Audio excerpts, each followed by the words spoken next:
Baik, yang selanjutnya yang juga yang terakhir adalah algoritma penjadwalan round robin. Nah, algoritma penjadwalan round robin adalah salah satu algoritma penjadwalan yang menggilir proses secara berurutan. Dalam algoritma ini, setiap proses akan mendapatkan waktu dari CPU yang kita sebut dengan time quantum. Nah, jadi dalam algoritma ini terdapat time quantum ini. Time quantum inilah yang menentukan proses mana yang akan dikerjakan terlebih dahulu oleh CPU dan kemudian proses mana yang akan dilakukan berikutnya. Nah, jadi dalam algoritma ini terdapat time quantum nih. Apa itu time quantum? Maka kita langsung saja kepada contoh agar lebih jelas. Nah, di sini terdapat 3 proses nih, P1, P2, dan P3. Dengan burst time-nya 24, 3, dan 3. Dengan time kuantumnya adalah 4. Nah, jadi di sini yang dieksekusi terlebih dahulu adalah P1 ya. P1 P1 dijalankan. P1 ini 24 ya, 24. Nah, harus kalau seperti biasa itu langsung ya. Langsung 24 burst time-nya. Namun di sini dalam round robin ini terdapat time kuantum yakni 4. Jadi dijalankan 4 dulu. Nah, 4 dulu. Kalau tidak selesai, nanti menunggu antrian setelah proses lainnya.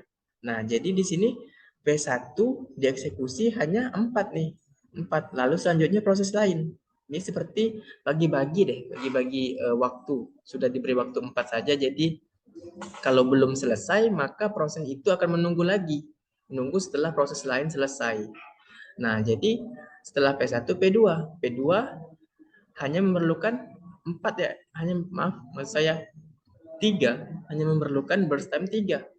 Nah, jadi P2 di sini selesai. Selanjutnya P3. P3 juga memerlukan burst time hanya 3 untuk waktu pengerjaannya, sehingga P2 dan P3 ini selesai ya. Sudah finish ini. Selesai sudah. Nah, yang belum selesai adalah P1. P1 masih menyisakan 20 ya burst time-nya. Nah, jadi dari itu dilanjutkanlah tadi P1 yang belum selesai. Proses 1 yang belum selesai, sehingga proses 1 yang belum selesai dengan time kuantum 4 ya. Nah, jadi dari 10, 14. Lalu lanjut lagi karena tidak ada proses lain ya selain P1 yang belum selesai, jadi proses 1 lagi. Dari 14 ke 18 karena hanya dapat mengerjakan dengan time kuantumnya 4. Sudah ditentukan time kuantumnya 4. Jadi hanya 4, 4, 4 sampailah selesai sampai 30. Jadi seperti inilah penjadwalannya jika menggunakan algoritma penjadwalan round robin.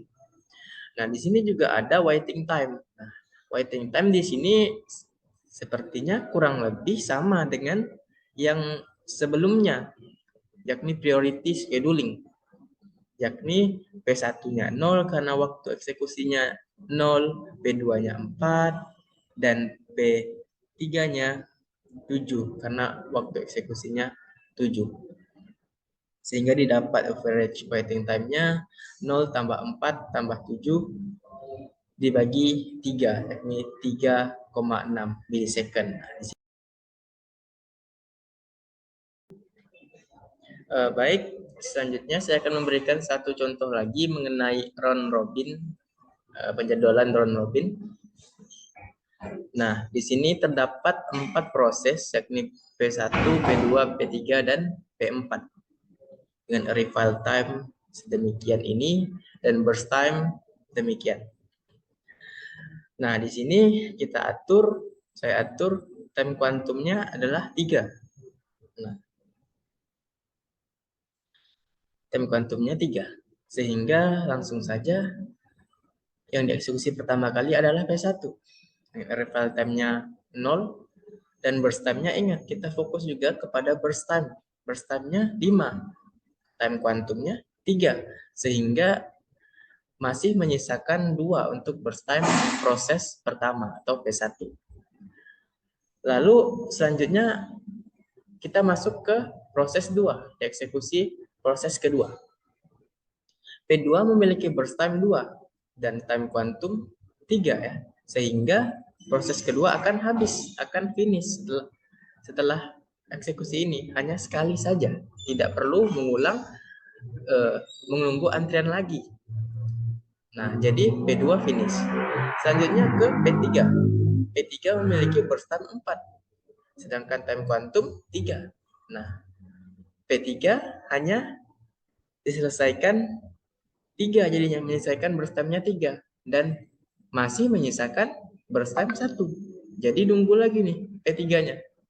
Nah, selanjutnya P4 memiliki burst time 4. Nah, P4 sama juga seperti P3, hanya dapat mengerjakan sebanyak 3 satuan waktu karena time kuantumnya hanya 3, sehingga masih menunggu ke belakang lagi. Nah, setelah itu yang dieksekusi adalah P1 karena P1 masih memiliki burst time, sisa burst time adalah 2. Nah, jadi P1 yang mengantri terlebih dahulu tadi dieksekusi terlebih dahulu juga. Nah, dari 11 sampai 3. Nah, selanjutnya yang P3 ya, selanjutnya P3 karena P3 tadi masih sisa 1 ya. Sisa 1 burst time-nya jadi dari 13 sampai 14 1. Dan yang terakhir P4 juga masih sisa 1 tadi, sehingga dieksekusi P4 yang terakhir. Nah, jadi itu mengenai proses dari algoritma penjadwalan round robin. Selanjutnya, nah, terima kasih. Ya, jadi cukup sekian penjelasan yang dapat saya sampaikan. Mohon maaf atas segala kekurangannya dan saya sangat berharap koreksi jika terdapat kesalahan, dan terima kasih yang telah mendengarkan penjelasan saya hingga akhir. Saya tutup. Wassalamualaikum warahmatullahi wabarakatuh.